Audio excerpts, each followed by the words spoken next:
My big brother said, I got a surprise for you. I want to take you to some place I think you're going to like. So we go in to a hotel and I look around and there's people wandering around in costumes. Wow.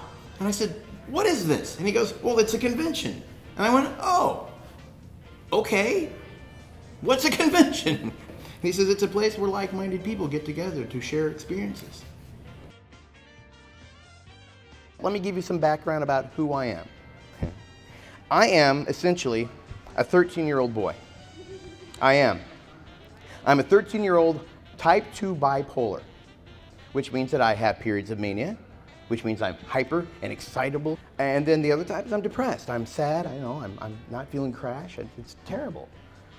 Now, most of the time, at a convention, I'm in manic mode, which works well, because you see what I've done is I've taken what some people might see as a disability or an issue, and I've worked it to my advantage.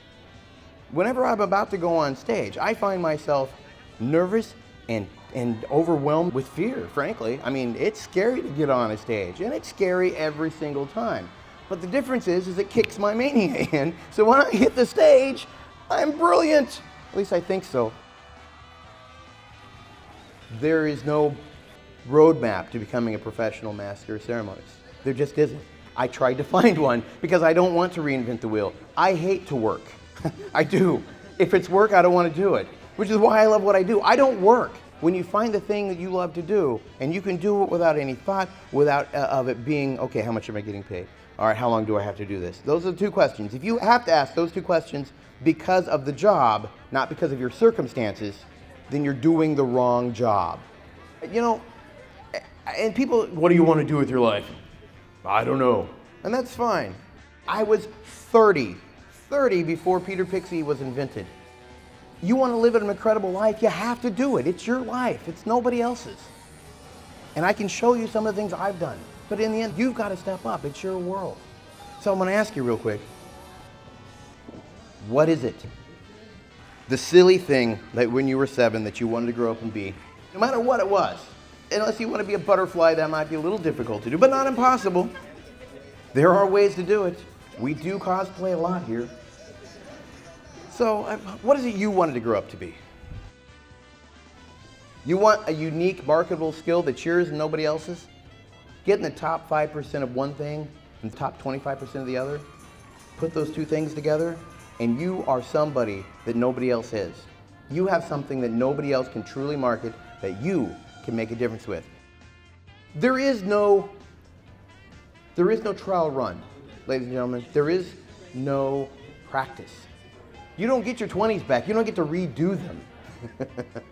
So make it a point to be the person you want to be as soon as you can, and you will find that your life is filled with greatness because you put it there. The single most killer that will be for anything you want to do in your life is your own ego. Because I'm either too good for that, or you know what, I'm not good enough for that. If you take I'm not good enough or am I good enough out of the equation, that changes the dynamic of everything. Because then it's just a matter of how do I do it? The greatest question any person in the entire world can ever ask themselves is this: what would I do if I could not fail? We live in a world where we are taught to stop playing early. We're, you know, why don't you go out and play? Go out and play. Go and play. How many times do you hear this kid? Go out and play. Go and play. Go and play. Go and play. Then one day they're like, what are you doing? I'm playing. Aren't you too old for that? Well, that's the problem, folks, is if you don't know what it is you want to do, you've not played enough. Just go out and try things. It doesn't matter what it is. You could be terrible at it. Who cares? Try it. Do it. Go out and play. Dress up. Do things. Find what catches you. I look for the positive. And that makes my world a very positive and happy place because I'm making people happy. So that's really all we want, is to make a difference and be recognized for that difference. And if somebody smiles at you because you said something nice, you have made a difference to the world and it changes you immediately. Don't care what the rest of the world thinks because they're going to tell you that being a professional master of ceremonies, it doesn't work. Nobody does it. Go out and share with people the things that you find that you like.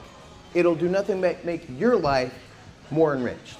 Because if you want good things, if you want positive things, you have to get them. because nobody else can tell what's inside you unless you tell them or show them.